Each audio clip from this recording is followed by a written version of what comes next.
So today we are going to show you the inside of our bus.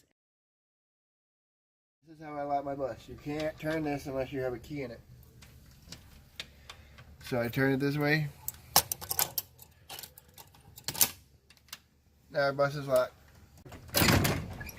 So we have a front engine Bluebird.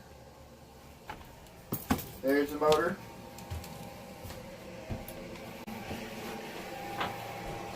This is our nerve center, I guess, of the bus. My inverter, solar power, battery bank. So when you open the door, come on in. Hallway with a bedroom on one side and a bedroom on the other side. Each bedroom is a bunk room that has been personalized for each child.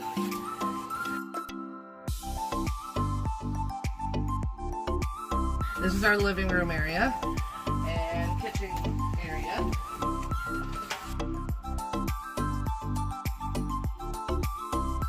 We have propane stove, chest freezer. This is all freezer.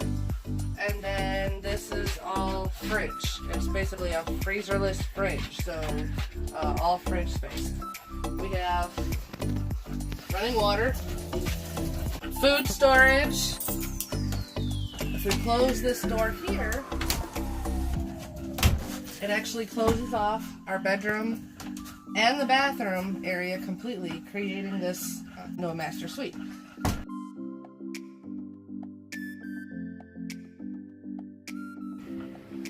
So this is our bedroom.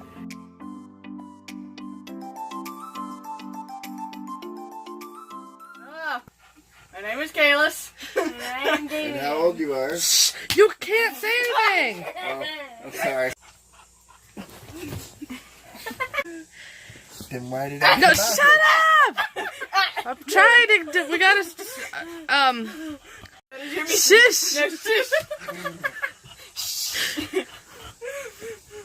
The magic of editing. Hello, my name is Kalis and I'm 13. And I'm Damien, and I am 11. Yay. This is Ask the Kids. What is it like living life on the road? Well, it's basically the exact same. The only thing is, for one, sometimes we're moving around, and for two, our yard is constantly changing. True. I think it gives kids a lot more room to express themselves and actually see the world. One, you always need to be patient. And for two, everyone needs to do their part. If someone just doesn't do what they need to do, then it probably won't work.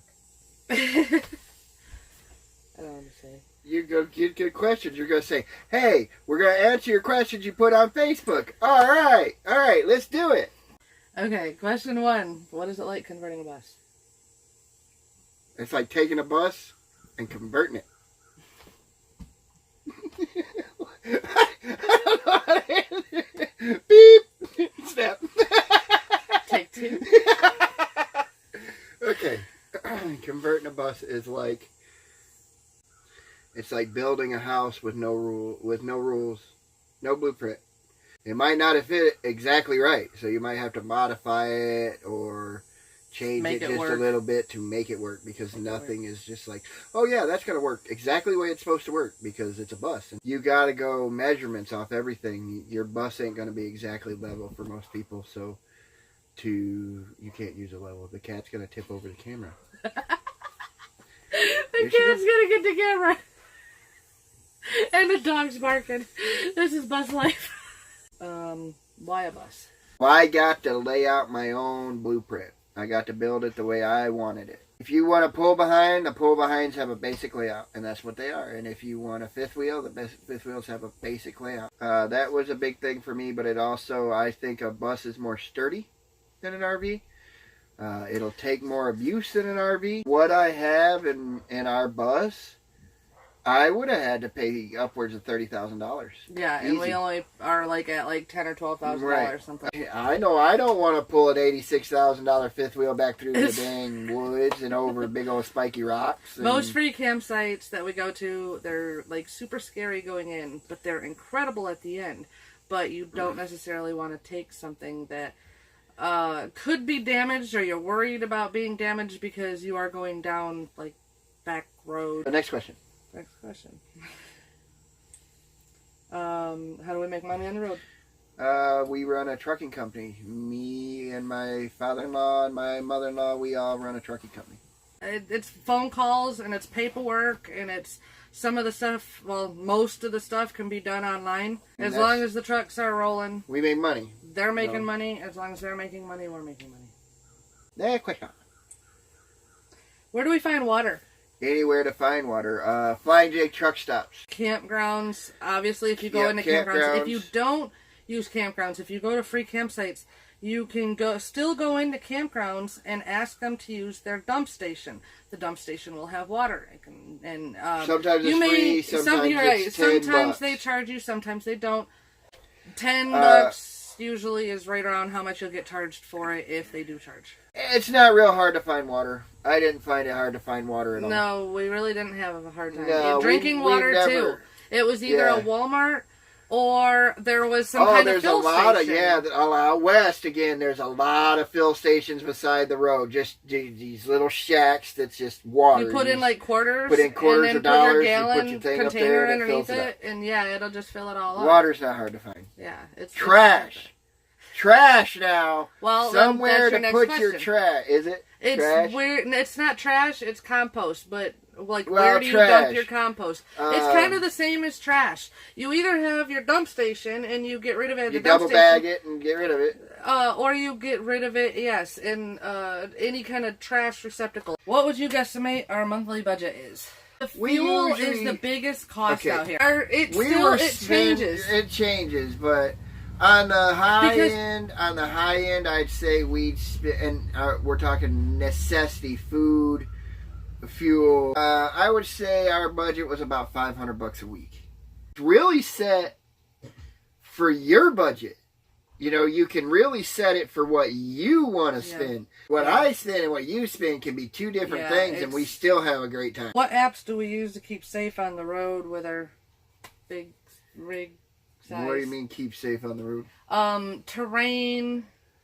I know they were mostly We talking don't. about We terrain. just go. To be perfectly honest with you, My I crazy can't husband. tell you.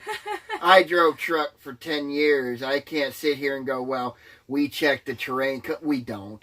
If they wanted to do this, anybody wanted to do this, what would be the first steps to take? First steps, you would figure start out what going you through wanna your do. stuff. Yeah, you'd have to purge your stuff. You have to go through your stuff. You can't take all your stuff. Right. There's only a minimum So of you space. definitely, that'd be your first step. Start going through your stuff and know what you're going to do with it. Camp, if you're going to live out of it, if you're going to go sit on a piece of property, you know. then it's all going to be different in the end. What most people do is when they're going from a house is they will get the biggest rig they possibly can because they're scared of going from a house to a rig. So they'll get the biggest thing they possibly can in order to adjust. Which, while that's great, that's going to make you limited out there as far as where you can go. If you have a large rig, you're not going to be able to get into some of the campsites as easily. So, Any more questions? no, I think that's it. That's it. This is where I told you to say, you know, if you have any more questions, we'd be happy to answer them.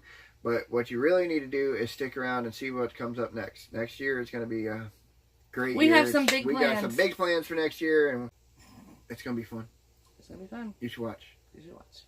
It's going to be fun. Bus story. Woohoo! Yeah!